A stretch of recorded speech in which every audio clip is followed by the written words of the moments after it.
And it's 7:01, and we're going to start the board meeting now.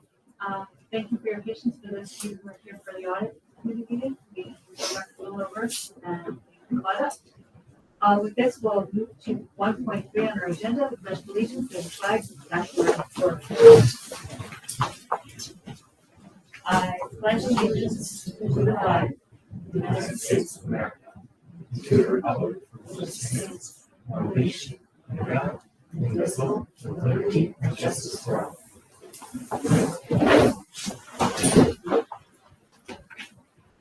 Right, thank you all for being here tonight. The board is almost finally here. Rob Denson was unable to be here tonight, and so we are otherwise. For the good of the order, does anyone have anything to add? This is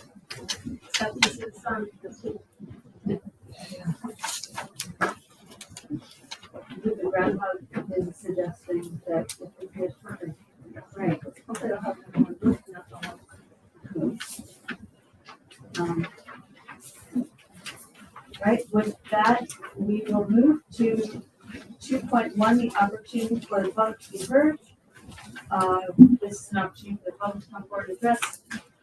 In the past, we've called out any students who are here to allow them to come first, but I don't want to put any pressure if there are any students. But anyone who'd like to come to the podium is welcome to the podium, say name and please flag your. Hi. Matt Bergeron.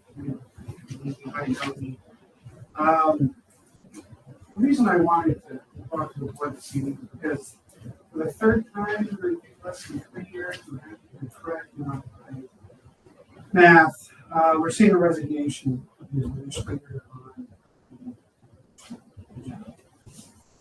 And though I understand that the board cannot openly discuss human resources matters on this side of the closed door,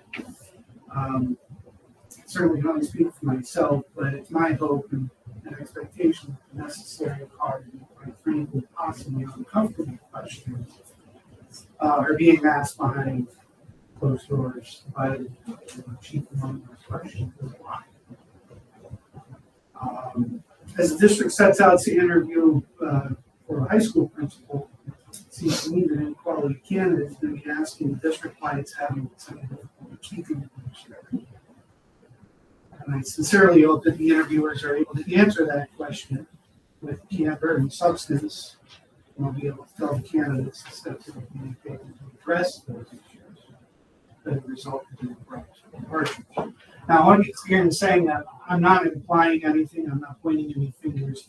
I'm standing here because I'm genuinely curious and concerned. So with this third resignation in a very short period of time, a red flag certainly has gone up. And I don't think it's unreasonable for district residents to wonder aloud whether this is a systemic problem as opposed to a extreme of bad fortune for the district. So our students and our staff deserve continuity of leadership. And I'm asking that you please address this issue with the public debate as much as you're able, as if you understand that each other matters.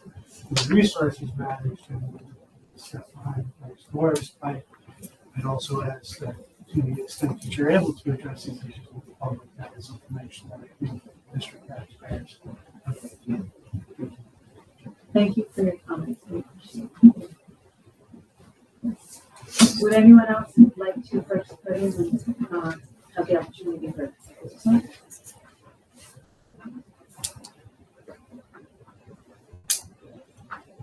No?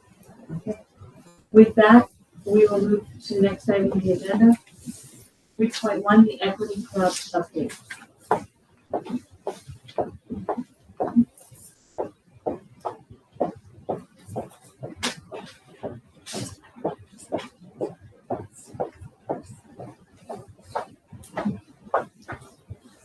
Good evening, Board of Education and school community stakeholders. My name is Brianna Olsen, and I currently serve as the secondary assistant principal and EI liaison. It is my pleasure to be speaking with you today and sharing the noteworthy strides that our district has made in strengthening diversity, equity, and inclusion, DEI, at the Voorheesville Central School District.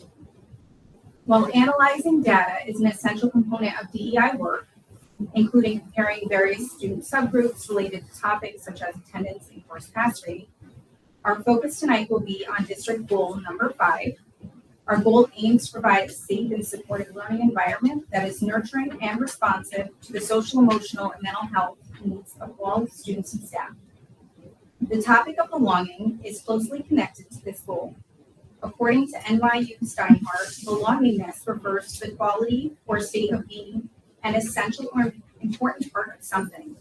In order for our community stakeholders to have a strong sense of belonging, we must create a welcoming and supportive learning environment that is inclusive to all members of our school community and beyond. To foster belonging, our district has actively embraced all perspectives, regardless of race and ethnicity, nationality, socioeconomic status, sex, gender identity and expression, ability, faith belief, sexual orientation, and age.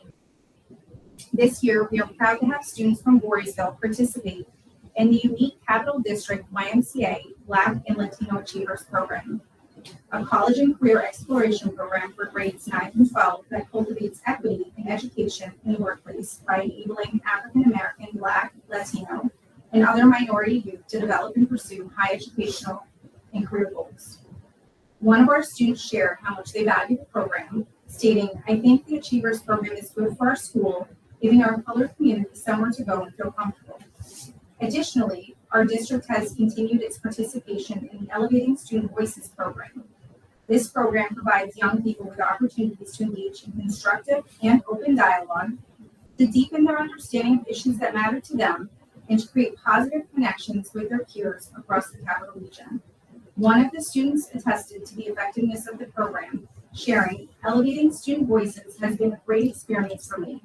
It taught me to really use my voice and express myself. And I made new friends along the way. People told stories that inspired me to put myself out there and not focus on the negativity, rather focus on the positivity and try to be the best version of myself." Although our district lacks significant diversity in relation to race and ethnicity, we recognize that our community celebrates diversity through at least 15 different languages spoken by our families. While we do acknowledge and celebrate the diversity existing within our district, we believe that creating a sense of belonging encompasses more than just race and ethnicity. Therefore, we continue to craft opportunities that create and foster a sense of belonging in alignment with district goal number 5.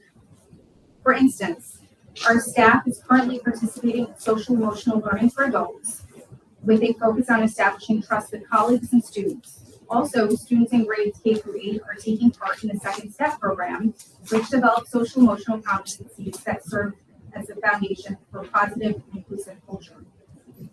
We are proud of our extracurricular offerings that include the Diversity, Equity, and Inclusion Club, which was originally founded by a middle schooler. The purpose of this club is to foster inclusivity within our school district and embrace diversity in all forms, celebrating differences that enrich our school community. We plan to partner with the Diversity Subcommittee in hosting a community DEI event in the spring. This event will showcase diversity within our community, including different cultures, clubs, and interests. Unfortunately, the club president was not able to be here tonight, but she did prepare a letter in which she asked me to read on her behalf. Dear School Board, inclusion to me, it's not just about inviting everyone to the table. It's ensuring that every voice is heard, every perspective is valued. Inclusion is the celebration of our differences, recognizing diversity is not a challenge to overcome, but something to embrace. It's not merely a checkbox on a list, it's the complete understanding that we are all just people. It's acceptance and understanding and respect, not just because somebody is African American or Asian or different from you. Inclusion is the complete attitude that you will include somebody because they are a person. Let's not just talk about inclusion, let's live it and build a world where we aren't just accepting somebody because we think they are different, but embracing our differences and working together to build a great community. Michelle Obama once said, "If I have learned anything in life, it's the power of using your voice. That's why I'm writing this letter to you." not to get credit or check off the list, but to help others feel like they have a place and a voice for their own. I intend to take DEI Club and make it into more than a club and more of a safe place and a place to educate. I created DEI Club to be a place where we can celebrate all genders, races, and religions and communities of people who we don't completely understand. A place to hear and speak truth of the rising generation in our community. A place to educate where people may lack and meeting people where they are at. And ultimately, create a safe space for everybody in our community. Sincerely, the president of the DEI Club, Karen Ryder. In conclusion, we are honored to have this opportunity to share how we are supporting diversity, equity, and inclusion goals within our district, specifically by reestablishing the DEI Club. We are dedicated to creating a safe and supportive learning environment that embraces diversity and fosters belonging, not just for our students and staff, but for the entire school community. Thank you very much for your time and attention. Thank you very much. Are there any questions? Thank you so much. And thank you so much. With that, we move to item 3.2, the budget presentation.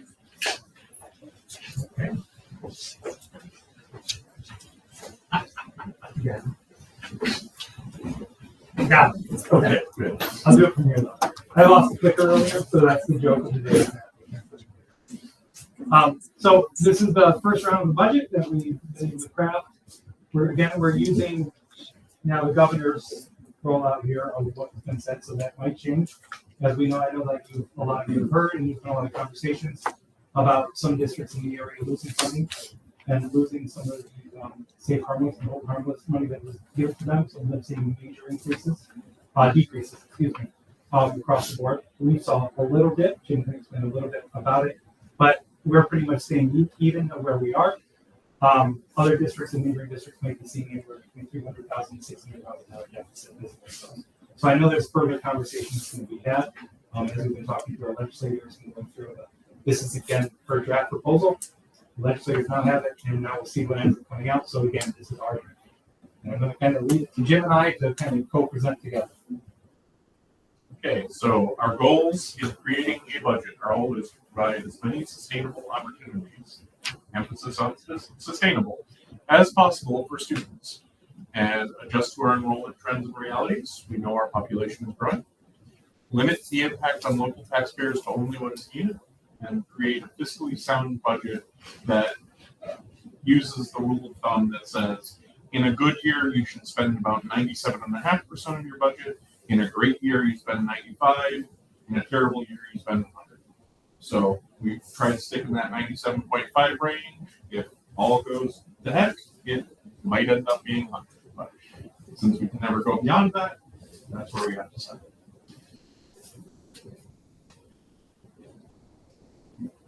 So the process dates that are coming up in April and forward, expected adoption of the budget is April 8th.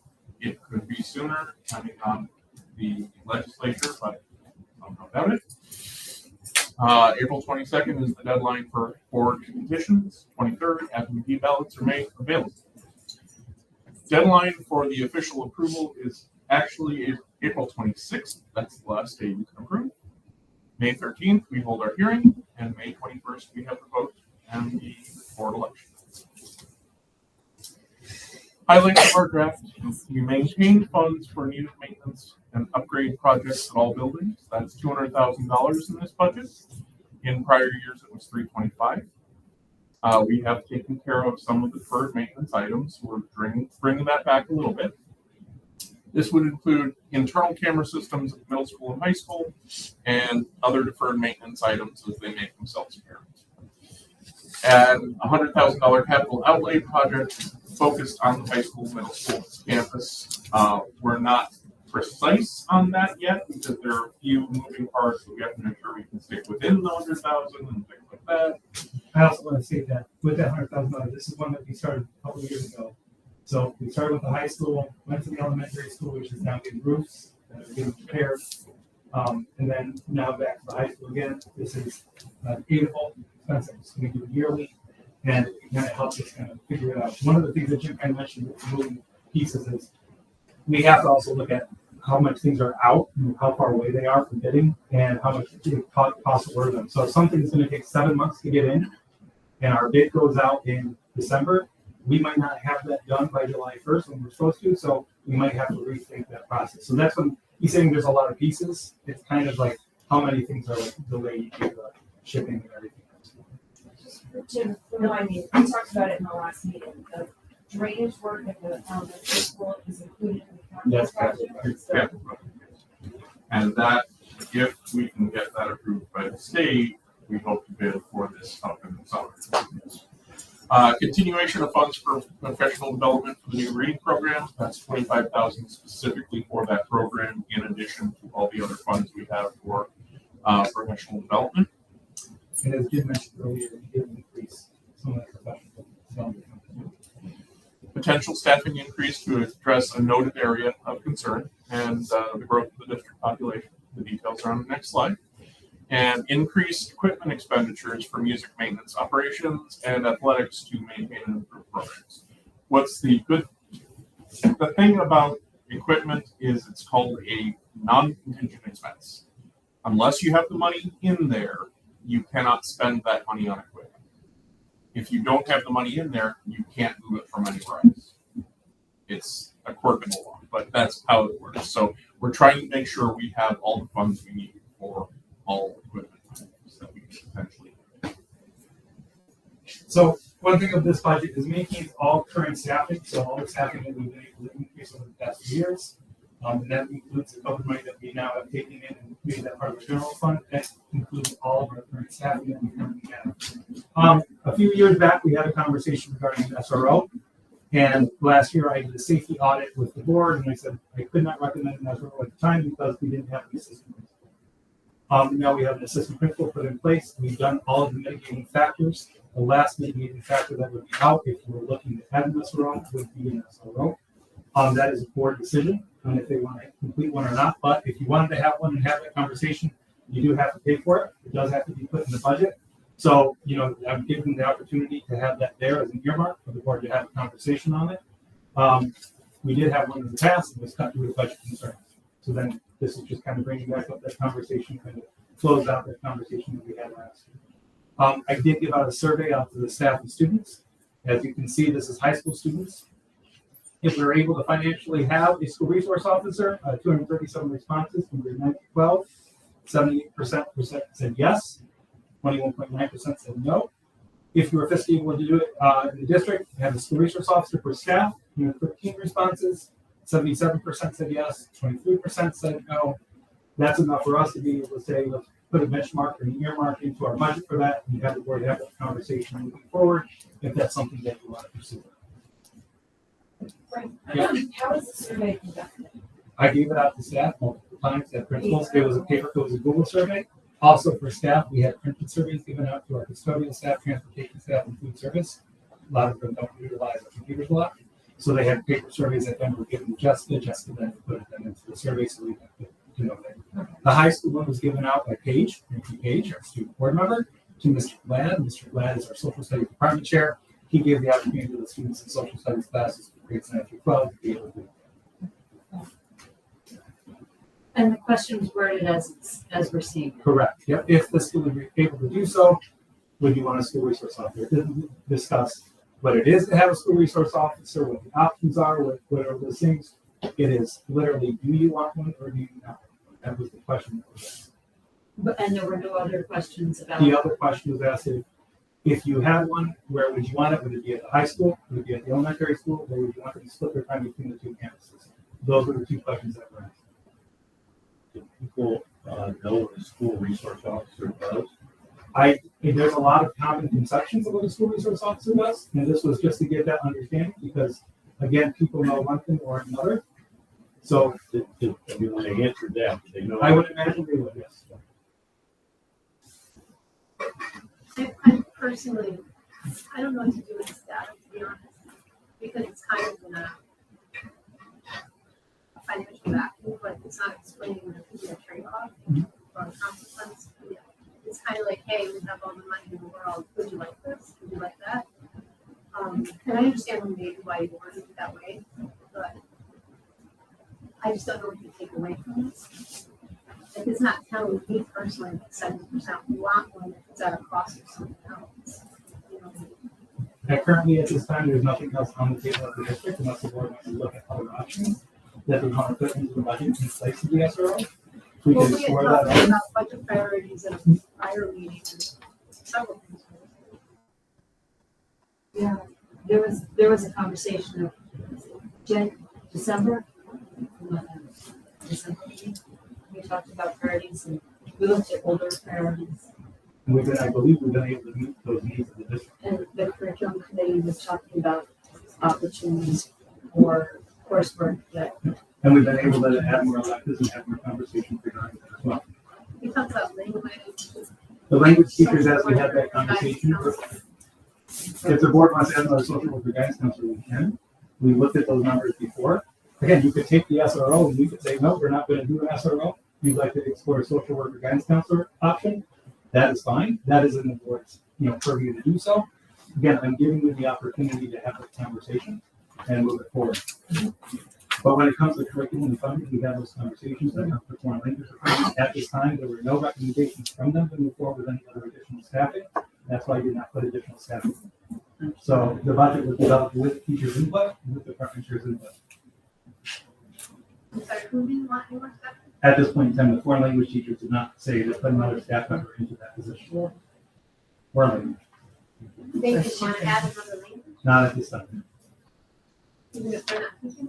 At this time, they said they didn't want to explore it, they would look at it in the future. I think the only thing we talked about in curriculum was potentially adding Latin, but we already had a teacher on staff who could teach that. Correct. Without the additional staff.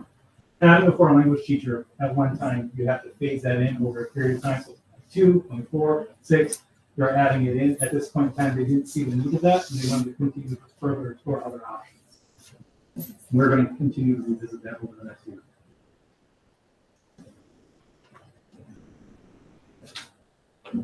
Can I ask a question, Paige, and feel free to say no, but did you have any conversations with students about this and what was I their talked to a feedback? few people. I think that people weren't like passionately like I need a school resource officer. It's more like if it's available, it'd be a nice thing to add. I didn't talk to people about in terms of if they wanted it over other things. Right. I don't think people were too strong either way. I know it's anecdotal, but yeah, just we have you as a resource. Okay. and that's, I think what Trish was expressing was not knowing how, I'm putting the word that I heard, not knowing how to read this, and that's kind of how I read it. It's like, if it's available, sure. But it's something we've heard in previous conversations with the community, we've heard very strong feelings in either direction. And, some of us have spent time reading about it and trying to figure out what we would get in terms of getting SRO. So it's a challenging question to look at. I suggest that this could open up that conversation, as you would hope. Yeah. But I think then we need to have, I'm gonna call it a proposal. Say, here's what we're proposing, here's why. Every other district in this area has an SRO, why don't we? What value do those other districts see in having an SRO? Things like that. I mean, I'm not opposed to this at all. I just want to know, what are you proposing? This opens that Yes, conversation. and this, So what- so the goal of this was to have this conversation saying, it's February 1st. Budget doesn't have to be done until when, June? April 26th. So this gives us an opportunity to have these conversations over a period of time and saying, is an SRO where you want to go? Do you want to focus on social emotional learning? Do you want to focus on that growth? What efforts do you want me to put into the time? Because I'd be very honest with you, I did no work on getting an SRO. I didn't contact Albany County Sheriffs except for sending an email saying, how much does it cost? So I didn't have a contract conversation, didn't talk about what the roles would be. That I'm not going to do that until the board says, great, I'd like you to look into that. So this was really just a placeholder in budget time saying, do you want that money? Here's that money that we have put in the budget because we have to plan accordingly. If the money, no matter what, has to be somewhere in that budget. And now it gives us an opportunity over the next few months to say, what do we want to do with them? And so that's kind of where the reason why this came up. Rob Sampson mentioned having surveyed the students in the past and staff about what they wanted to do. I said, you know what, that's a good idea. Why don't we start that? If I got something back that said it was like 50-50 or 40-60, probably wouldn't have seen that put in the place. Really came down to the survey responses that I received saying, all right, it's worth a conversation. Placeholder for the next 3 months.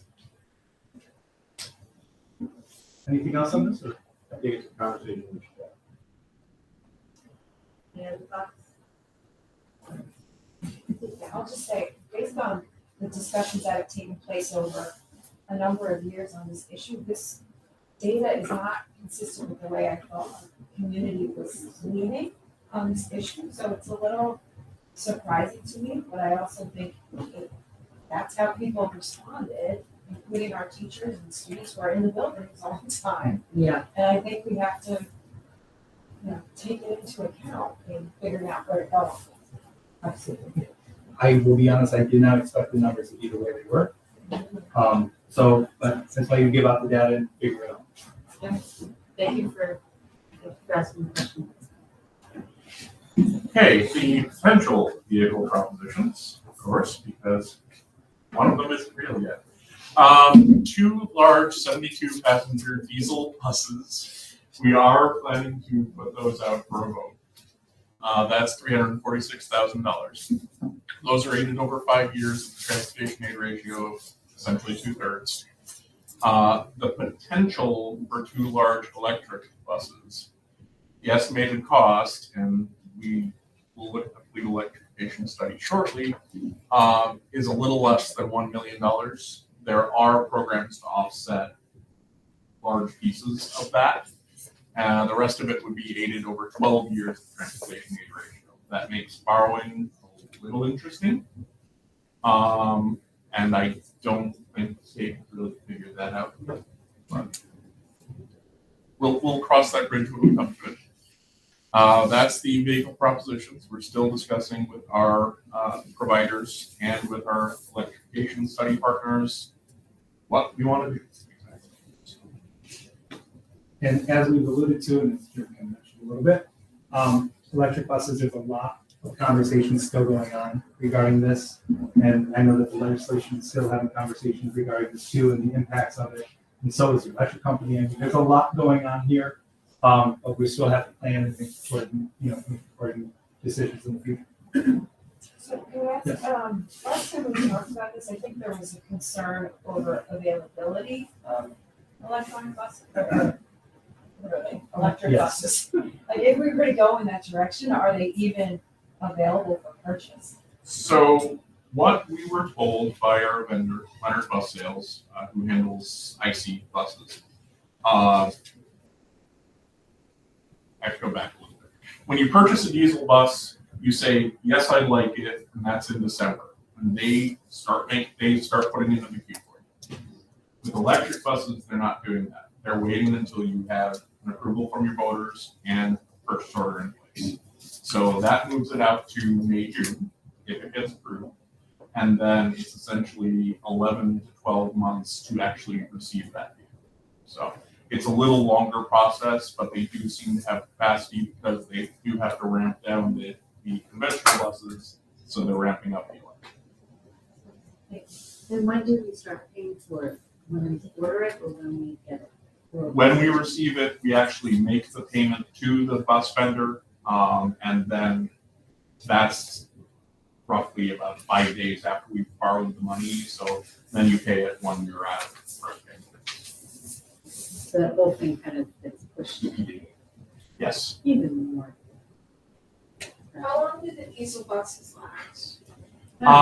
Our fleet turns over roughly every 10 or 11 years, and we've only occasionally had a bus that couldn't make it that far because of perforation rust, which is not allowed, or things like that. But 10 or 11 years is roughly what we expect. So with the new like mandate for electric buses, would we get the full lifespan out of the bus? Or would it Oh, have to- Paige, I giggled when you laughed. When you said the battery life expectancy of an electric bus is 8 years currently. Am I correct in it? The warranty. Warranty 8 years, and then it goes through that, and we're keeping it for 12 years.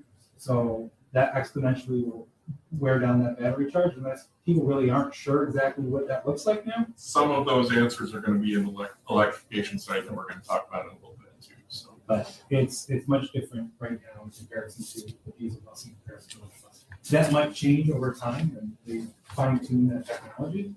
But right now, the numbers are a little long. okay, the tax cap information. As we go through every year, you start with your base tax levy of the current year. Then you add growth factor, which this year is 1.25%, which means our properties were expanded or new 1.25% above what we had last year. Capital levy exclusion of about 126. That's the difference between state aid and what we actually have in debt service for capital projects and for buses.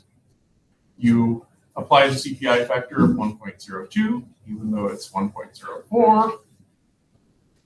You come to a number of 20.7, almost $20.8 million. That's an increase of $500,000, 2.63%. We have the capital levy exclusion, which is the current year's amount of the capital levy exclusion, which is estimated at a little over $200,000 for this year. And then the ERS rate is going up, which allows us a little exclusion as well. The total being 21 million, roughly. $21,113. 3.75% increase. And that's the amount that we put in the draft one budget as the placeholder for right now. Estimated state aid from the executive budget, a little over $9 million. Tax cap maximum, $21 million. Other revenues slightly up because of interest, $600,000. Allocated fund balance, our 2.5% that we always talk about to keep us from getting into the negative, is $862,000. Use of capital reserve, which came from the approval of the capital project that we had for the transportation center and elementary school, is $3 million. That's a one-time expense, and that will come out from the next year's budget, and we don't have to repeat it. So that increase, if you take away the $3 million one-time expense, is 4.66%. Comes out to 14.64 when you throw that in there, but if you're comparing apples to apples, it's 4.66. Just the foundation aid history. You can see that for a number of years, the average was less than 1%. Then it was about 2% for another 4 years, coming up to 21, 22. Then we had our huge leaps to get us to full foundation of 16% and 31%. This current year, our estimate in the governor's budget is 1.48%. The current law amount, as Frank implied, is a little more at $5,880,000, so about $72,000 difference. That's because of a change in how she handles CPI increases. Current law says take last year's CPI and apply it. She says let's take the 10-year average, throw out the high and the low. So it's a slight change to the law. It basically changes it from 3.9 to 2.4.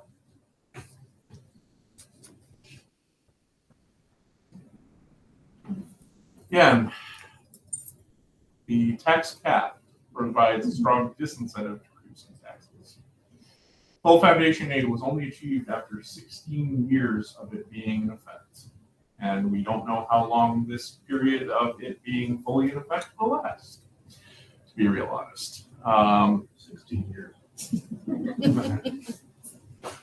We hope, but there was something called the gap elimination adjustment, which was eliminating the state's gap right after they started putting it in place. So we have to be a little concerned about that possibility. There's no guarantee of any increase in future years. 23, 24, if you were already at or above your maximum, you got 3%. This current year, she's proposed taking money back. If you're over your amount, your calculated amount, she proposes to take half the amount back this year, half the amount back next year, until you're back to your amount. So you can imagine how many districts are bringing in. It's about half the state is getting that proposed back. And cut off the screen, but we, as we've said before, we're committed to only levying the required property taxes to meet our goals. Projected expenses are 34.4 million. Projected revenue is 34.4 million. Assumes the tax cap will increase. It assumes no change from the current governor's budget proposal. $3 million transfer from the capital reserves to H fund and the allocated fund balance, as we said. So the gap is 0. Which as of February, I mean, 0 gap. Is big. Questions?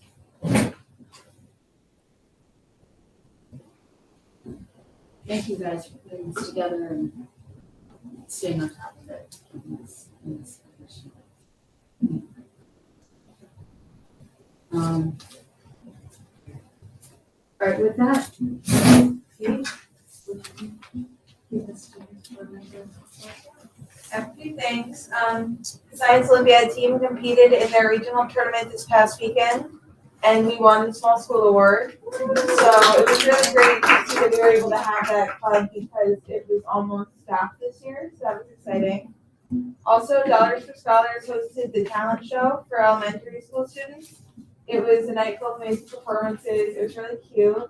I was impressed. There was a pogo stick act. That was pretty awesome, and it benefited a good cause. Also, the indoor track team competed in sectionals, and a bunch of different students received medals, so that was exciting. And then also, last time we talked about the student survey that went out, and we had some concerns about the maintenance of the school's bathrooms, and that has been improving step by step, so that's awesome. Yeah, that's fine. Thank you, congratulations, Tom Show, some talent over here.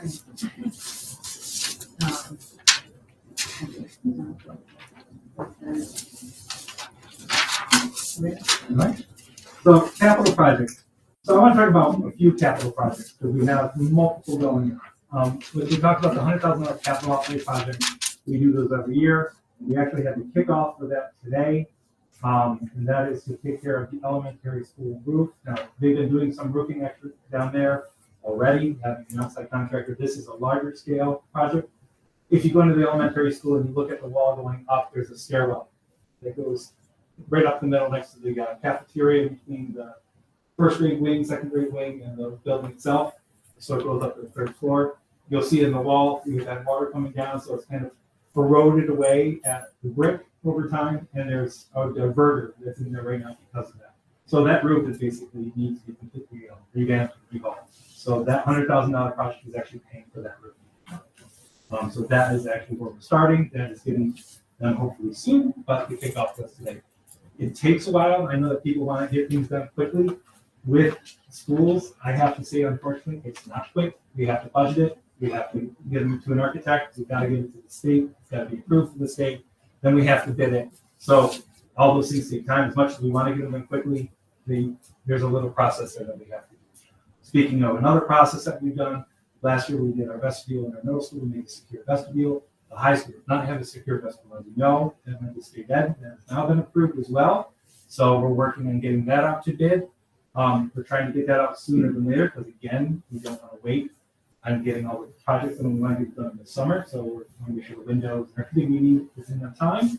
But the goal is to have that secondary secure vestibule in the high school completed by September. So that is good news when it comes to that. The transportation facility has been approved by state ed. This went out to bid. There's been a slight extension on the bid. We knew that might happen. We're hoping that there are more extensions. So the bids are coming in on February 14th, and that will take care of the transportation. I know it's about to be present. That will take care of the transportation facility itself.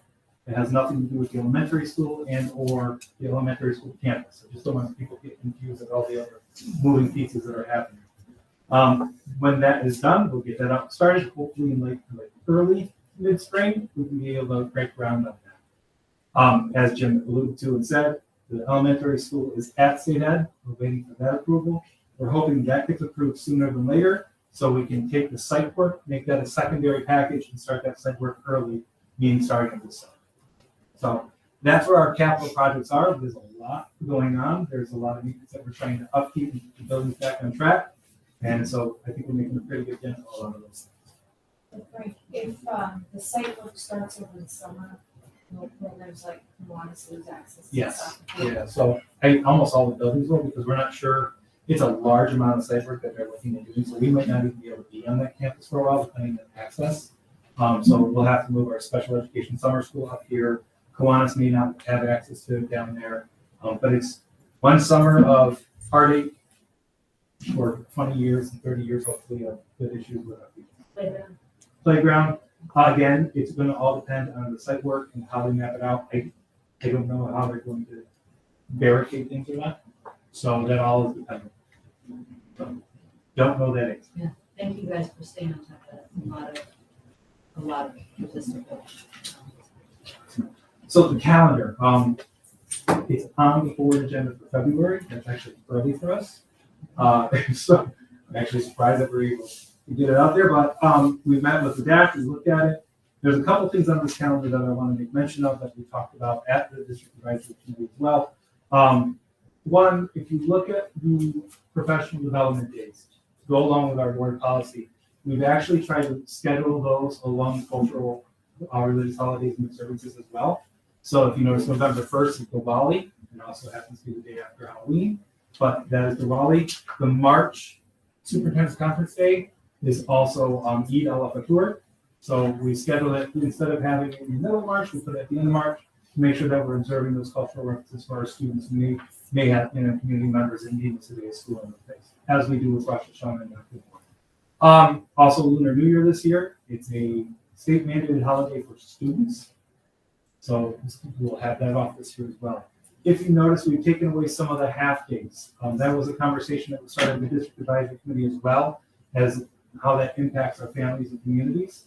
So we have taken away 2 half days. We combined 2 half days together, the elementary school conference days, made them 1 full day. We're able to do that within the number of days that we have. We just have to be very careful in watching our snow days. As long as we make sure that we keep our 180 mark, 182 for the teacher's contract, 180 for the instructional days, we're going to be okay. It's something that Jim and I have to monitor and make sure that we're watching very carefully. But that makes a full day so that way we're not impacting families on 2 days for half days. Also, Mr. Benzio has looked at the elementary school half day in March and said, you know what, there's other options and ways to do that for families. So he's taken away that half day and we'll restructure the way that parent conferences will work on that. So we've been able to remove some of those half days as well. It's a pretty solid, very long year, but it's a pretty solid calendar. Any questions? Oh, and there's 2 There's 2 rating days at the end of the year. Typically, there's only 1 rating day for reading exams. This year, the state put in 2. So the last 2 days, 26th and 27th, are rating days for secondary staff, meaning the grading days. So parent-teacher conferences, I'm remembering this vaguely, that now there's only 1 set in stone, but you can always. 1.5, so there's 1.5 days set in stone. The December. And December. Right, the December, 4th and 6th. Okay. Did there used to be 2 in a year? There used to be 3 in December, 3 half 3 days, half days. and then 1 in March. Okay. So Mr. Benzio has removed the 1 in March, is going to do similar to what they do at the secondary campus. Okay, thank you. All right. No, it's good. He says So graduation is on the 27th. it's on the 27th.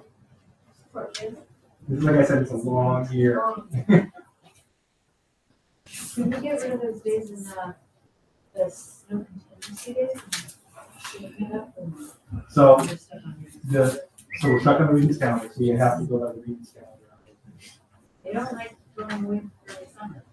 And no, so you have to go by the state calendar. And you gotta still have 182 instruction grades for staff. And that, you know, contractual grades for staff, and 182 instruction grades for the state. They're kind of tied into. As long as I pay in advance for seasonal snow removal, you have nothing to worry about. It'll never snow. I know those contingency days may be here for a while. Tomatoes shouldn't be red though when you're still. That is true. Any other questions on the calendar? And that, I think you might have said this and I missed it, but this has all been vetted. When the teachers have to come back versus when the students come back. Yes. It's all been agreed on. Well, it's within the contractual obligations because it has to be after certain days of September. So so it meets the contractual aspects of it. We also have the district advisory committee look at it as well and through all the conferences and conversations on it.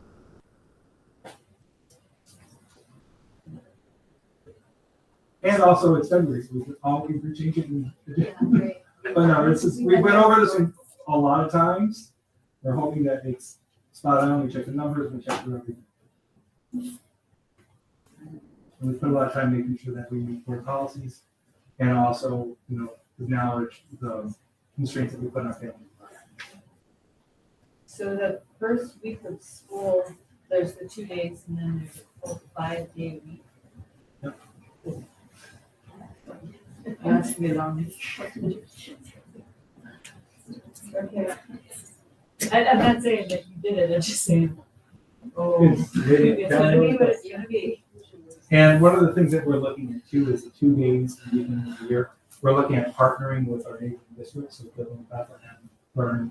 We're looking at how can we maximize our professional development and also our money, and be able to maybe like increase some of our teams. So let's say our teacher assistants, instead of only planning one school district teacher assistants, maybe we can work together with 3 school districts, plan a whole day for teacher assistants, outsource that through BOCES, have it all eatable, and then also maximize taxpayer funds. So we're trying to be creative in our future, also like pooling in resources and working together as a region.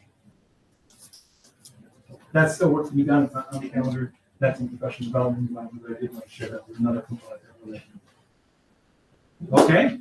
Okay, the fleet study. I took out a few slides that were probably overly technical, but something I love to look at. So this is just the cover. This is from CHA, our consulting group. Next. And as you know, this is a grant funded report that we're doing. 75% was funded by NYSERDA. Yep. Let's see if I can. There we go. Okay, the electric school bus was based on 2 main criteria, and whether they qualify for the programs that are involved, and they should be sold by our preferred vendors, so we have crossover between our Bluebird is the smaller buses, the van-based buses, essentially. They're called microbirds, and they're called Type A buses as well. Current cost for an electric small bus of about 30 passengers is $300,000. There are 2 different battery sizes for the larger bus, which will be between a 66 and a 72. One of them is 210 kilowatt hours. One of them, the larger one, is 315. You can see there's a $60,000 difference between them, almost $500,000 for the larger battery bus. Next screen, please. So they did an analysis and they basically put in what the assumptions are. The life expectancy is 12 years. The battery, as we said, is only covered for 8, so that makes things interesting. Degradation is about 1.5% per year. Peak winter range reduction, when it's cold outside, batteries don't work as well. Battery vehicles don't work as well. So they put a 40% knockoff on that for winter range. You can only use a certain portion of the battery. You can basically go from 100 to 20. They put in 75, get it from 100 to 25, just to give us a little buffer zone. So you only really get during the winter, then you only have 35% of the battery? Oh, Yeah. you'll see the numbers exactly, yes. Yeah. Yep. And that's on your brand new, brand spanking new. Correct. You will see the difference. So are you getting this to the max class or the business? Oh, okay. I think it would be a great exercise for physics person. Deadhead miles, which are basically you're coming back from your route or things like that, they put in 10%. safety factor to make sure you have enough juice, even if there are issues along the way, 30%. Charge rate, you charge as well, and it discharges more quickly in the winter, so they put a factor in for that. Minimum charge duration margin is 30 minutes for that. So they wanted to make sure that if we needed to get from it had already gone out to it'll go out again, what can we get in 30 minutes? Advertised bus range. 100, 135, or 200. Calculated year one design bus range, 45, 61, and 90, with all the factors in there, assuming it's your worst winter. At the end of the useful life, it goes down to 37, 50, and 74 with the current generation of buses. But if you look at it in kilometers, it's your life. Multiply it by 1.6, yes. So they did an analysis of the routes that were currently used these type of buses on, and only 4 of the routes that we use smaller buses on would work with the smaller bus, electric bus. And if you go on, you can see that the next one is the small battery large bus. If you go to the next screen, please. And they said 6 of those, I think it's 11, or 6 or 13. Okay, 6 of those 13 would work with the smaller battery large bus. The next one shows the larger battery. So yes, those routes can work that don't work on the other things. So they estimated the energy costs, and I'm not really going to get into that. We spend a little over $100,000 on diesel and gas currently, so it's not a huge change, but it is somewhat of a change. And that assumes the entire fleet.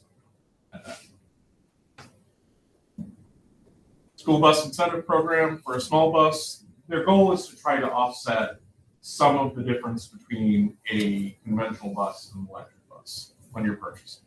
So a small bus, they'll give you $114,000 to offset. Large bus, they'll give you $147,000. If you scrap a conventional bus when you purchase one of these, you can get $47,500 for a small bus and $61,000 for a large bus.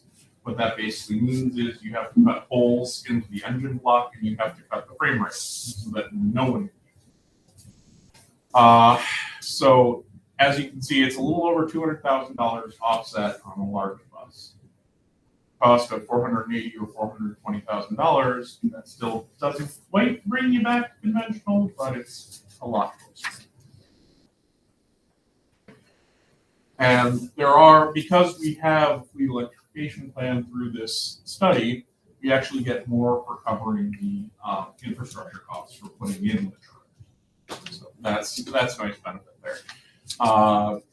National Grid and other providers, but ours is National Grid, actually provides a lot of the coverage for putting the chargers in place.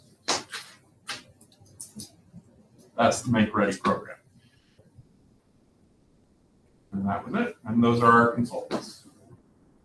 And just to be clear, it was a 2-hour conversation that Jim had about this with our consultants. So he did a nice job condensing it down to a good 5 minutes. What about the maintenance? So we've talked about that a little bit.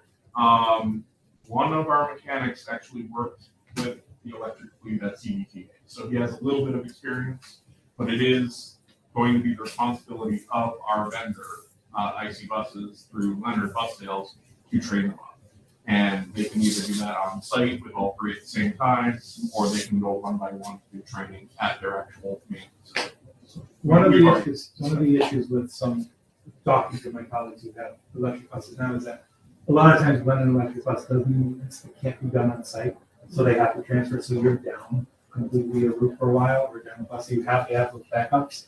But a lot of times, a lot of that maintenance can't be done, and it has to be done off-site, so they're transferring a lot of other places.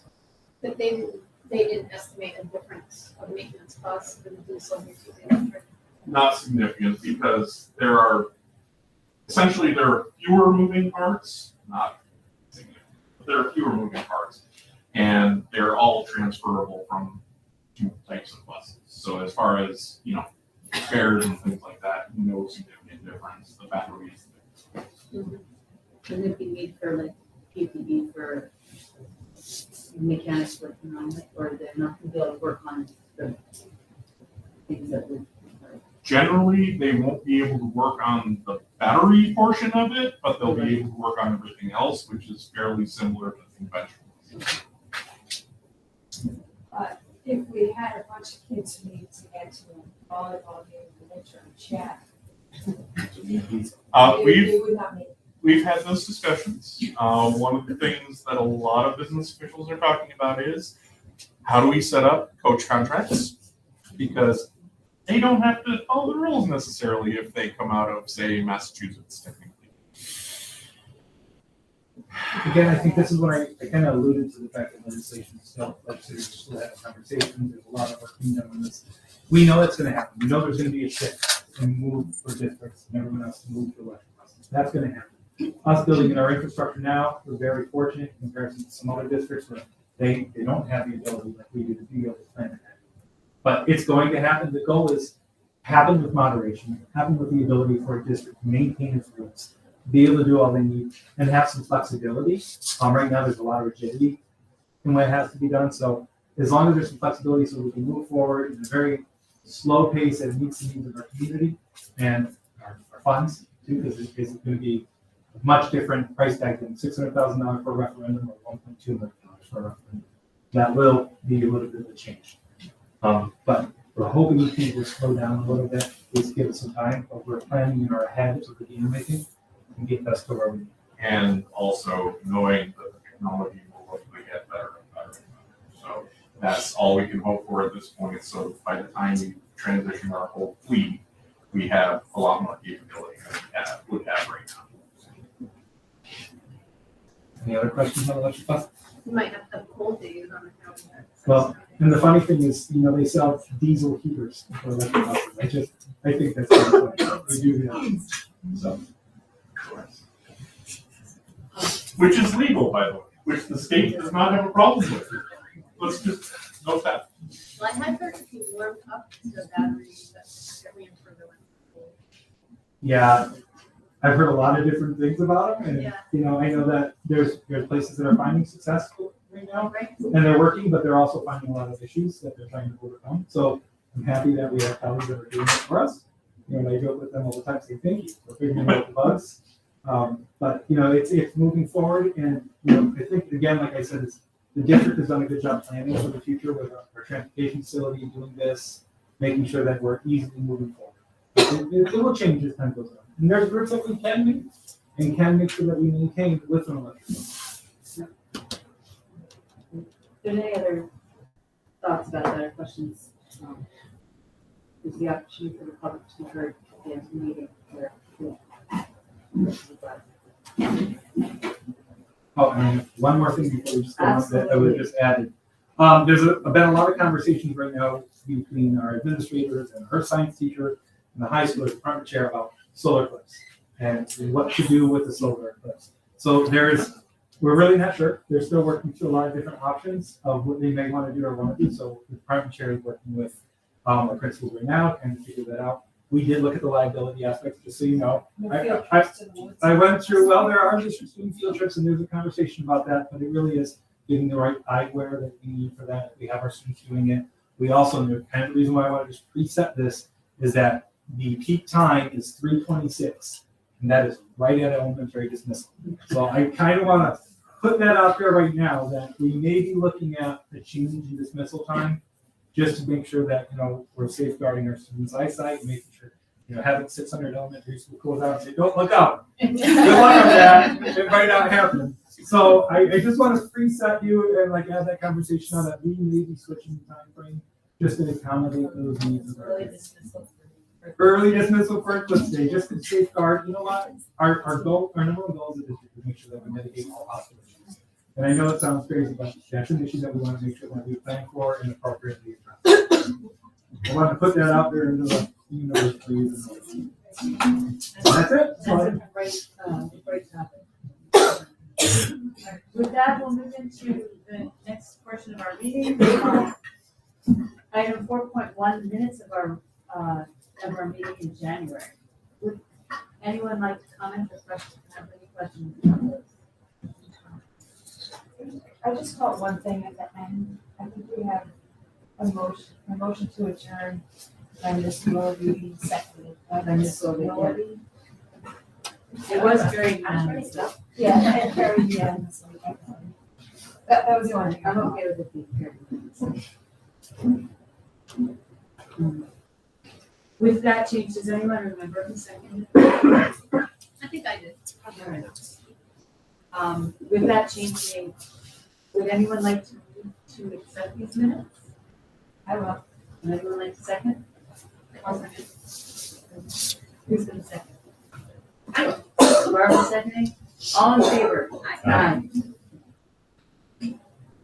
We'll move to the treasurer's report, item 5.1. Any thoughts or questions? So, anyone want to move to accept? All in favor? Aye. Right. Personnel items before we go through them and ask them. I'd like to call attention to three retirements from more than 60 years of service. Our thanks and appreciation for all they've done for the generations of students who've come through here, Jody Sendratz, Judy Zielinski, and Tom Glad, as they take this last year here and go and do other fun things in retirement. We are grateful, so grateful for all they've done for the students and for all they've brought to this district. Jen's here. Yeah, Jen, can we give you a round of applause before we start?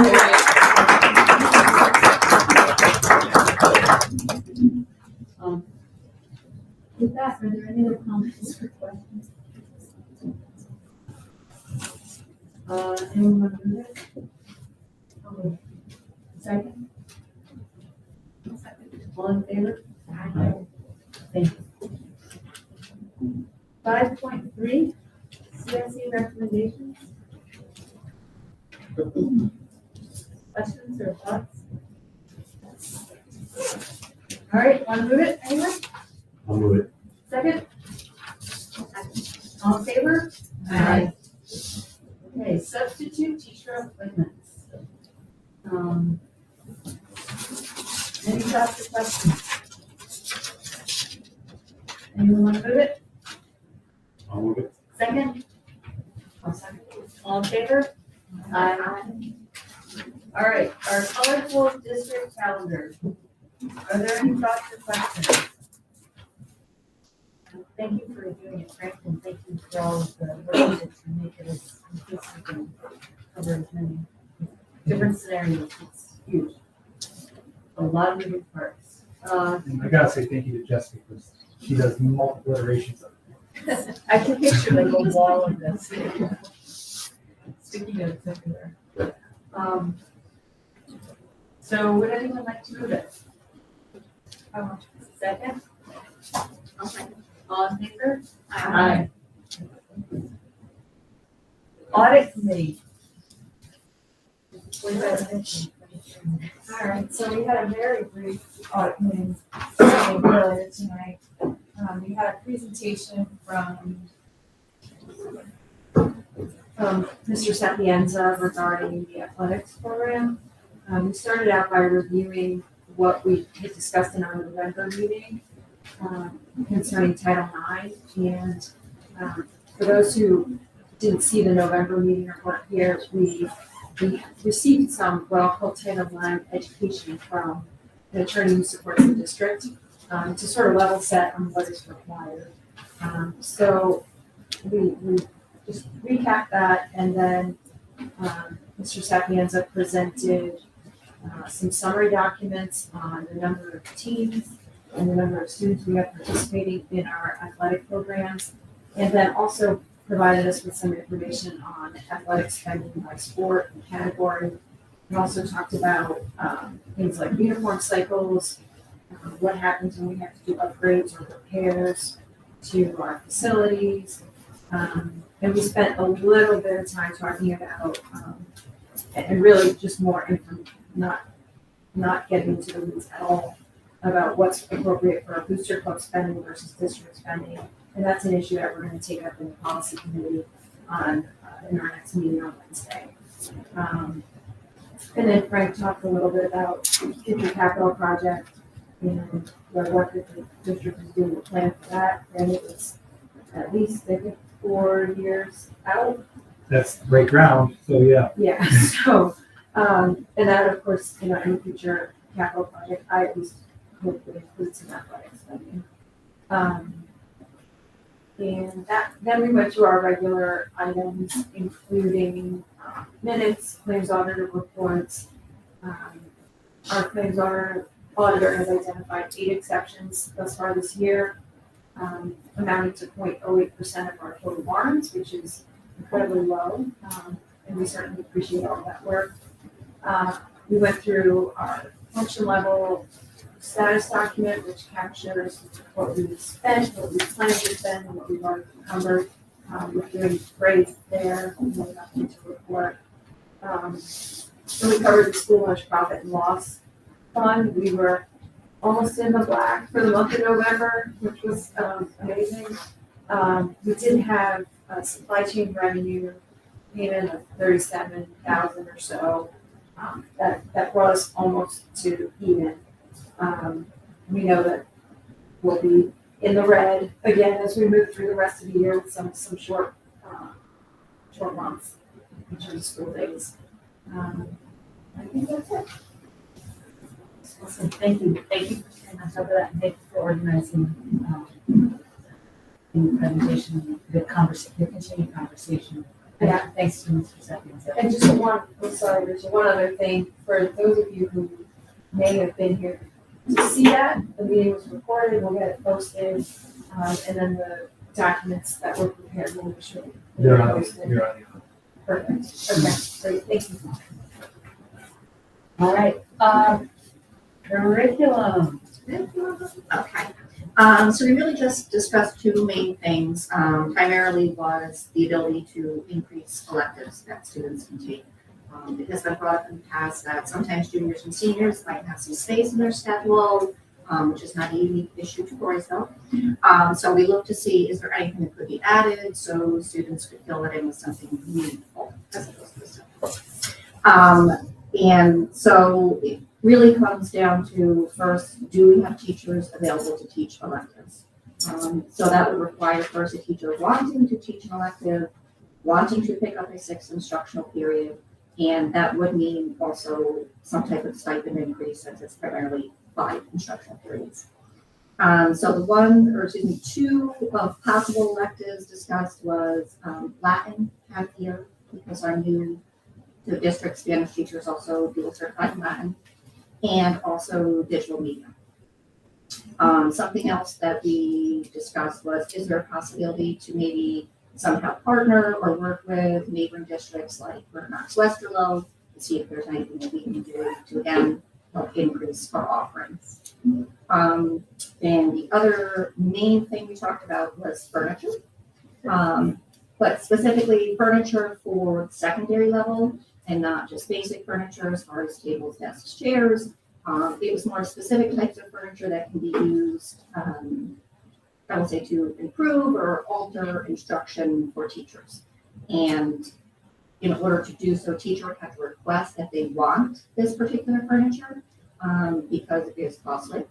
And there would be professional development involved for how they want it to be used in their classroom. And we have budgeted for into the system and also professional development to go along with it. We visited Karen Palmer, and I believe that another school district that's doing that. There's 2 districts here that really are leading that. We went and looked at it, so that is something that we're definitely looking at. And also, we're meeting with BKW tomorrow. So that is meaningful. How does the cost of that compare, the cost of the furniture compare to the cost of, let's say, refurnishing a room with? It's Basic. it's slightly more expensive, Like. but I have, Jim, All furniture is very expensive. yeah, it's, And so it's a marginal cost. It's not significant. and also I think the important thing is looking at the durability of the furniture. The company that we looked at and the person who developed it, his name is David Stubbs. It's all about durability and multiple function of the furniture. There are some other places and some vendors that you will have, and I'm not going to mention schools that have used those or anything else, but they bought furniture and 2 years later they're buying new furniture because of the durability of it. So we have to be very careful on that as well, and looking into it, making sure that we're picking vendors that they meet the needs of the business. Absolutely. So we're looking at pilot programs and trying to figure that out right now. Karen and I are trying to hash out the idea after having a curriculum committee. We're trying to move forward and look at what it looks like. Thank you. Thank you. With that, I don't think facilities was going to meet and then they was going to be, but they're meeting tomorrow. Right, so there was a snow day. Yeah. Policy is meeting Wednesday, very fun week. And you wanted to have a conversation. Yes, well, for policy, yes, we haven't met since last meeting. We do meet this Wednesday, the 7th. We have a pretty big agenda. Sorry, everybody. 2 hours. Yes, we're Yeah, planning on that's everything meeting I'll do 2 this hours, and we'll see if we get through it. There's 2 big groups on our agenda. The 4321 group is students with disabilities, and there's a lot of little parts there. A lot of it is just required laws, so it's not that controversial, if you will. So hopefully we can get right through some of those. And I know Karen's been working really hard behind the scenes to get those ready for us to fight. We also are hoping to crank through the graduation policy group, the 4770 through 4773. Maybe not one of them out of that group, but the rest. So within those 2 groups, we do have some policies that will be new and they are required. So we're hoping to touch on those and get those ready for the next board meeting. We also have some just singletons on our agenda, the boosters, as RJ was talking about, the opioid overdose, student privacy, rights of employees to express breast milk, and retired employees' health insurance. So hopefully it's all that on Wednesday. And on today's agenda, you'll see the second read of our new policy, 8130.2, which is the workplace violation protection. And just as a reminder, that's a required policy. And then I just wanted to circle back. Last meeting, we had a first read on the substitute policy. And there's been a lot of discussion at that meeting, but we also had a lot of discussion at the policy meetings, but it wasn't the December meeting was recorded, but the January one wasn't. So unfortunately, the fellow board members weren't able to watch that to see what the discussion was. And then at our last board meeting, it didn't get recorded, and we had a discussion here, and Barbara, you weren't able to be present. So anyway, it just seemed like it wasn't completely settled, so I just wanted to bring it back up tonight for another look and make sure everyone had an opportunity to add any concerns or opinions before our policy meeting on Wednesday. So to summarize, it's an optional policy. It was brought forward at Tim's request. I don't want to speak for you, but his desire was to make sure we have quality substitutes. And I think that's what was behind your interest in this policy. I personally know there's some language on here that I wasn't even clear on, and I was at the meeting when we wrote the language. So I already know that, but I don't want to take up the space of other people who have comments or concerns about this. I'm sure I know Robin, you spoke at last meeting, but Barbara didn't hear what you said. What was the language that you Right off the top of my, I knew what we discussed in our meeting, and then when I was reading what was written, I wasn't even clear, but it says, one of the qualifications are 2 years of post-secondary education or vocational training is required for substitute teachers. Now, my walk away from our meeting was vocational training just meant 2 years in the workforce, like doing anything. And I don't know if everyone reading this policy would understand that that's what we were trying to say. So if we decide we want to keep this pretty much as is, I would at least make sure we clarify that language personally. I don't know if everyone else agrees, but that would be a discussion. I think at the last meeting, there were people from the audience who came up and spoke to this, and I offered you the alternative language. Well, we don't have a meeting yet, Okay. so that wasn't in public. Yeah. Okay. Right, so this is, if you want to talk about that in public, or we can do it. I can't, don't have it in front of me what I Yeah. sent you, but it was something like, for 2 years employment, or something to that effect. It was as broad-based that I thought, we're really talking about some minimal qualifications here. And we were taking it from, well, I can't remember what the language was, but 2 years professional, what was it? It says 2 years of post-secondary education or vocational training is And then I required. would add the language for 2 years work experience or something like that. I offered you some language to talk about on Wednesday. But it was really to kind of really set that it can be pretty flexible. As flexible as you can be on this. But to offer that there be some level of background maturity associated with somebody who's going to be in front of kids for a period of time. That's what I'm getting. Frank, would you mind, not to throw you on the spot, would you mind running through how subs are selected? Yeah, I was not ready to talk about that. Yeah, We were doing sorry. that policy, so I know. you're throwing me on the spot now. Yeah, I'm sorry, just whatever you can, or not. You Yeah, can- I'd rather wait to the policy committee, because that way Yeah. I can then get my information, or information that I have. Yeah. So I'll prepare that, make sure I have it on Wednesday when we meet. Okay, What the subservice looks like in the plans and how it's done correctly.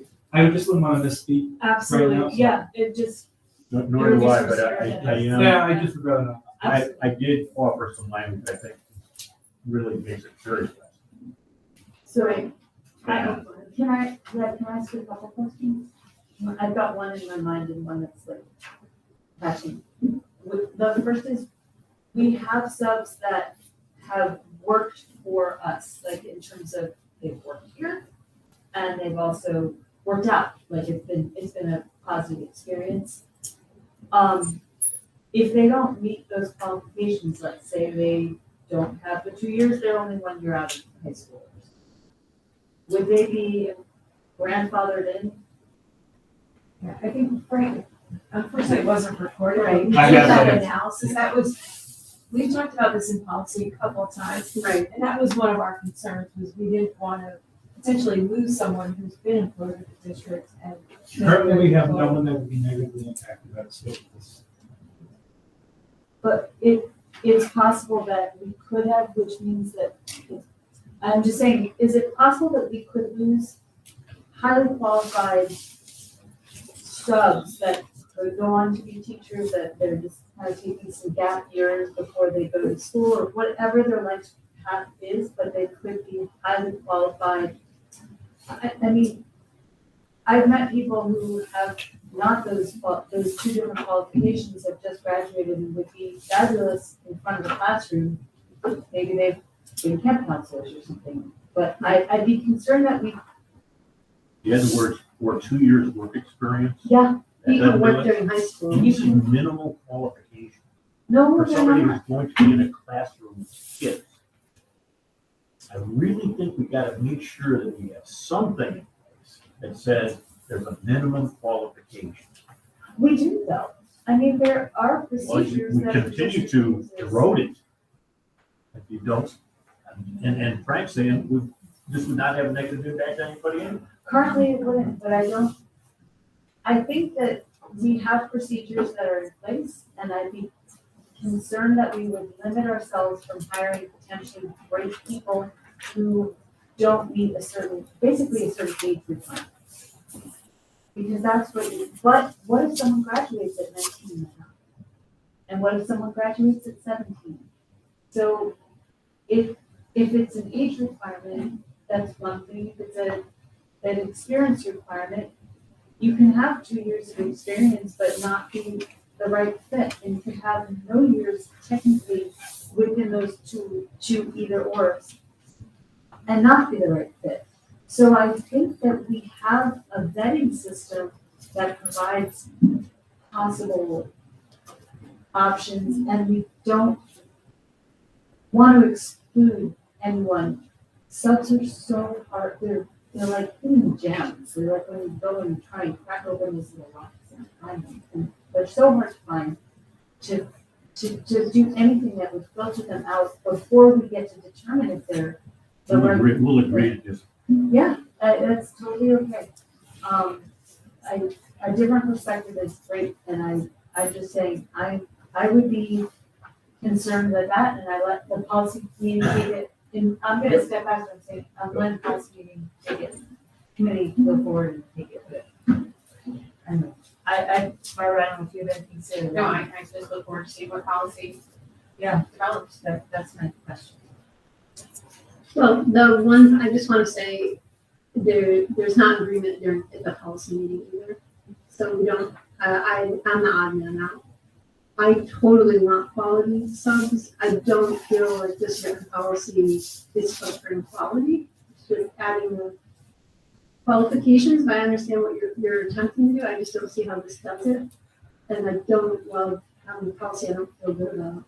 But it came up through policy and I was the only one that wasn't interested in not bringing it forward, so it's 3-1. So, therefore, I bring it to the full board because I just want people to understand that it wasn't a policy we're all comfortable with. And usually when I bring something forward, it's 100%. So it's kind of an odd beast, and then it wasn't recorded, so people wouldn't have been able to see that. I think if you were to talk to people who have kids in the school, First off, we're talking about like a daily sub. I'm talking about parents, Okay. and asking them, how do you feel about the fact that your kid has a sub? How's that for you? I've talked to parents like that who said they are not comfortable with the fact that their kids have subs too frequently, or a kid goes home early because why go back? We got a sub today. I hear that kind of stuff. I'm not saying that it's universal. I'm not saying every sub. I'm trying to work with you and be as flexible as possible. But some level of specialism is expected. But I'm a little confused, and I don't want to go back and forth, Tim. But we just heard that we don't have any subs limited by this policy. But you're also saying you're not happy with those subs. I'm not saying I, but I've heard from people who are not. But this would do nothing to change that. Well, I don't. It shows that we are interested in making sure that we have high quality people in the sub category. In each class. That's all we're saying. No, I'm sorry, you're saying this is gonna make us have high quality subs? Well, it sets forth some sort of a standard. We don't have one now. Well, of course we have a standard now. You? Yeah, how do you think that they bring in subs and decide who to call every day? You don't think that administration is I'm working not saying, for, but it's not in writing. There's no a lot of policy. our procedures are in writing. I just don't Okay. understand, but we can bring it back to Guess the we full don't want any board and, rules on this. Just whoever shows up, you got a pulse, you're in. that's not very kind to do. No, that's not. Substituting right now. Well, I'm not trying to say it All right, individually. this isn't productive anymore. I just feel like you kind of took this on right here at this meeting. I didn't expect this. But you decided you wanted to have this conversation. Well, I'll keep having it, but I don't want to board everyone here. I do. I'm just saying there's not consensus, and I wanted the full board to know that and have the opportunity to talk to it. And a lot of people couldn't see what we talked about because it wasn't recorded, and then poor Barbara wasn't even at the meeting, and neither were recorded. So, Okay. an opportunity to bring them up to speed, and if we have to vote on it with a full board, that's the process we're gonna do. It's fine with me. I'll just chime in. I have concerns about substitutes, but I'm not sure that the policy measures we're taking are necessarily the most effective way to address. Well, then, if there are other things that we should be talking about as it relates to this policy, I'd love to know what they are. I think it really just comes down to the hiring process, and I feel like I trust the administration to take care of that. But I think an arbitrary rule just kind of limits that. Well, I'm trying to make it as flexible as possible. But if it's just like, we can have somebody right out of high school who's ready to go into the subcategory, or somebody who has never worked a day outside of, in any sort of capacity whatsoever, ready to go into a subcategory, I'm concerned about that. I think the people hiring would also be concerned that get that into account. I would agree. Alright, so I think we can 2.5 hours instead of 2. Yeah, you guys might wanna take a break and look at not look directly at the sign, but just plan for a little walk around. Hopefully it'll be recorded. All right, I think, Paige, can we give you the last word on that one? Yeah. Is that okay? What? On that topic. Oh, yeah. Well, has anyone else has anything to say? Yeah, is there anything else? I'm sorry, my glazing out, it's not like, Sure. I just feel why, introducing it to me, I would immediately think, why? Was there nothing in place before? And again, there is something in place. BOCES does have a sub list. Everyone is approved after, there is a procedure that's followed. And again, I do not want to make it more restrictive. Subs are incredibly difficult to find. I don't think there's an administrator in the capital region. You could ask them, are you always fully staffed? Are you ever short? Do you need to pull? Does a teacher choose to pick up another period to cover? It's happening everywhere. We don't want to exasperate that. And particularly at the secondary level, there is nothing that you could put on there for the majority of secondary teachers for someone to come in and be prepared to teach their class. There's nobody walking around ready to come in and cover a physics class, my IB Spanish class, or any of the others. And again, I don't want to make it more restrictive. There's no need to do that. And quite frankly, just adding different language in there won't change a student or a parent's perception of what they feel a substitute is doing. I am happy if there is a substitute in the room, keeping my children safe. That's really all that I can ask for. are you saying that as a parent or teacher? Both. I do have children in the district, so I do care about who's in the classroom with them. And as a teacher, I am very much aware of making sure we have quality instruction. Right, I could have also asked a board member as a human. That's okay. You said my children. So. Yes. Sorry, just trying. Anyone else? All right, with that, have fun on Wednesday.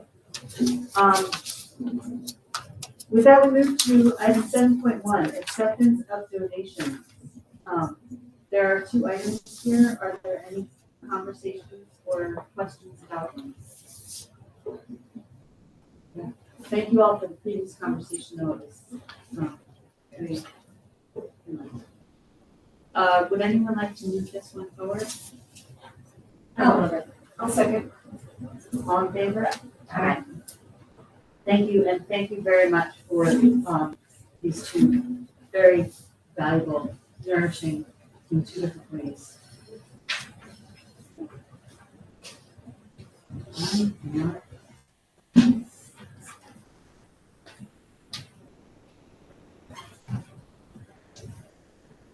No idea what 7.2. I don't see anything associated with 7.2. Does anyone else? I think it's Is this out of order? It's adjusting It's just a the code. lines so that we can, I think, is how we usually do it. We accept them and then we make an adjustment to the budget lines. I think that's- Okay, is that what we're seeing there? The budget, okay. Well, with that, is there any question, thank you, to the amendment to the budget for the acceptance of the previous 2 donations? Nope. All right, who would like to move it? I'll move it. I'll second. Second, all in favor? Aye. Aye. Okay. Thank you again. Thank you, Archie. Listen here. And with that, we go to item 7.3. we're addressing workplace violence prevention. Are there any questions or comments about this policy which we would be not voting on?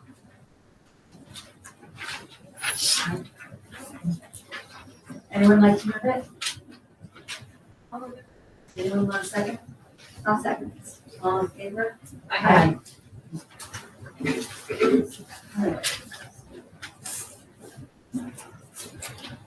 We now have the MOA regarding Voorheesville. Would anyone like to have any discussion about this, questions or comments?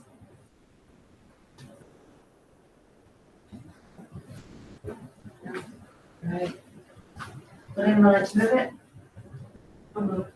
Second? I'll second it. All in favor? Aye. Thank you again, Ms. Travis. With that, we move to other business, the opportunity for the public to be heard. If there's anyone here who would like to address the audience, this typically is the time to reflect or address something that was covered during today's meeting. So if there's anything that falls in that category, especially, please.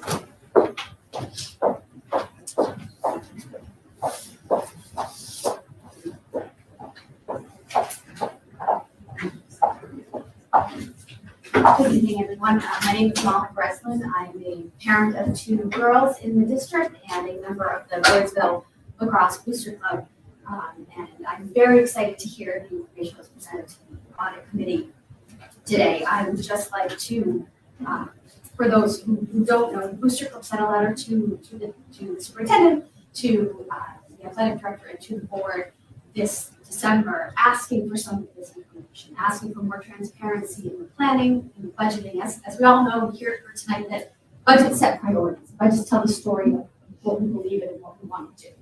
And many of you know that the lacrosse program has grown from 0 students to a fully robust K through 12 program in our community. There is support from all aspects of the community. And I ask for the board's continued support of that and continued transparency from the athletic department about, I appreciated the numbers. I had asked for maybe some more clarification. The budget projections, whether they are for this year asks, they were historical spending, and also for the personnel costs, because the coaching costs were not included in those numbers. And ask the board to continue to look and plan for more than next year. We know I know you're doing this with enrollment, everything, but also on the athletic front.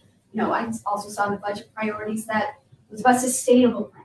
What can we sustain while we're not being reactive? So I would just ask the board to continue that discussion and share that with the community. So, on behalf of Booster Club, thank you for beginning to engage in that discussion. Thank you very much for your comments.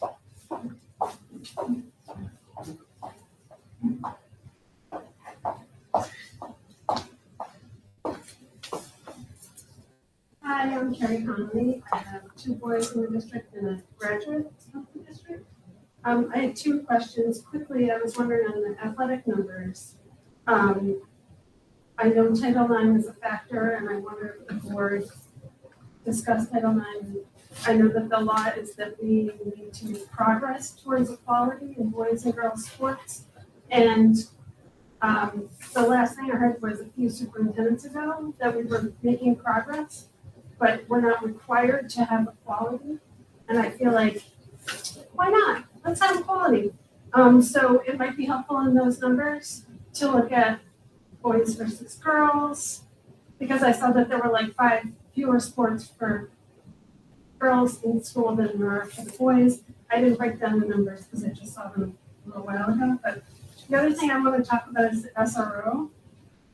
Frankly, I was kind of surprised that that was a possibility, because we hear a lot in this district about sustainability and the fiscal cliff that seems to be looming, and maybe it's just the Helderbergs, I'm not sure, but we never seem to have money for mental health professionals, because it seems like we have a big crew of them, but I think they're drowning.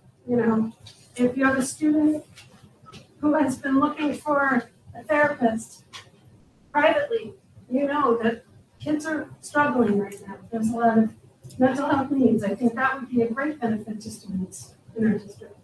And what about the second foreign language component, that we cut a few years ago? One of the reasons for having an SRO was everyone else has one, all the other local districts, but they also have a second language. And also everyone else has one, never really worked on my parents at home, so I don't think that should be how we're making our decisions. Also, I think with SROs, there are a lot of unintended consequences. We talk about the school to prison pipeline, we talk about increased suspensions, and there is no data that says having an SRO in the district reduces our likelihood of a catastrophic incident, whether it be school shooting or something else. I think it's a placebo for scared parents, and every parent has those moments where they're, where is my kid? There's a lockdown drill, what's happening? I understand that, but I don't think it's a solution. I think it's a salve. And I would like to see us putting our money in education, because that's our job. So those are my 2 thoughts. Thank you. Thank you very much for your input. Hi, Sue Bridger, grandparent. Just a couple quick comments on the electric school buses. It may be important to take a look at what private industry is doing. For example, Hertz sold off 1/3 of their electric vehicle fleet, citing increased costs and not a lot of demand from customers. And also auto manufacturers, including Honda, Mercedes, Ford, and others are backing off in terms of production and in terms of providing for repair. So I just put that forth as something to consider, especially when we're talking about things like mental health crises in terms of budget allocation. Thank you.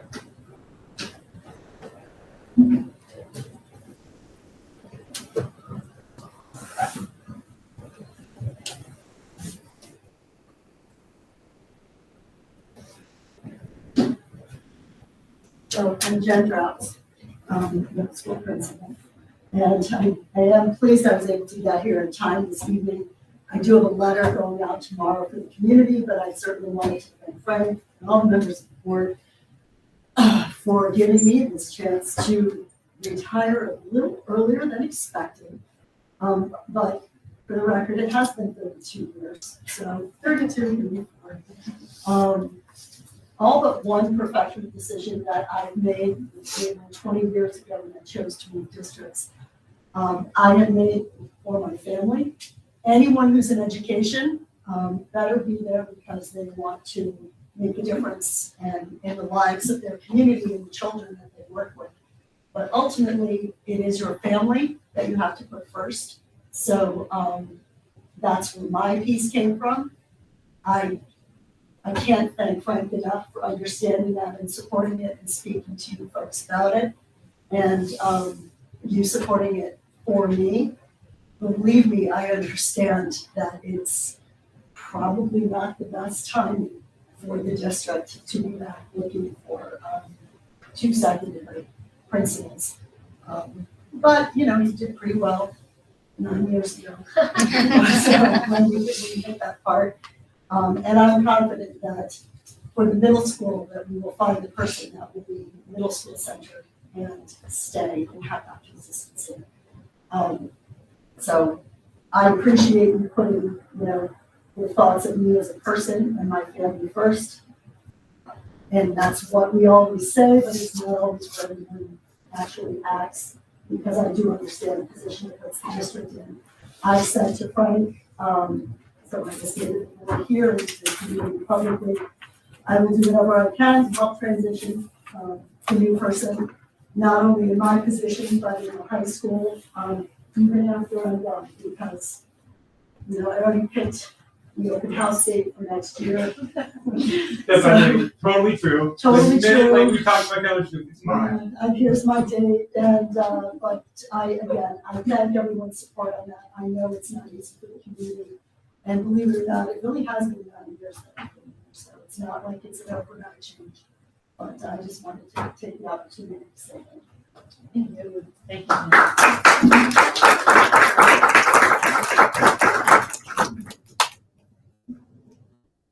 Thank you. Are there any other people who would like to contribute?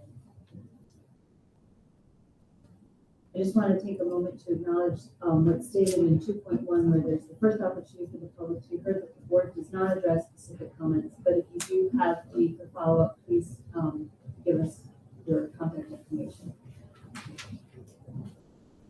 If there's no other person who'd like to come forward, then we'll move to item 9. The dates to remember, the next board meeting is March 4th. March 4th. And with that, we will then check for one to the opportunity to adjourn. Anyone like to move that? Anyone want to adjourn? Second? I'll second. All in favor? Aye. All right. Thank you all for being here. That's it.